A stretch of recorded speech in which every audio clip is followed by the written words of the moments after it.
Hi there! In this video, I will give you a quick guide on how you can upgrade your plan on Revolut. So please listen carefully to each step that I will be explaining because I will describe everything clearly so you can follow along even if your screen looks different.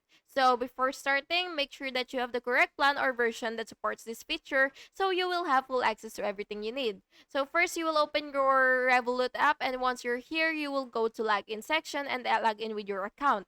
Then, after you log in, you will tap profile icon and then select settings and then plan. Choose the plan that you would want to upgrade to, which is either standard, plus, premium, metal, and so on. Then, you will tap upgrade and review features and pricing. Enter payment details if required and then click confirm. Tap confirm upgrade and your plan is now active. And that's it.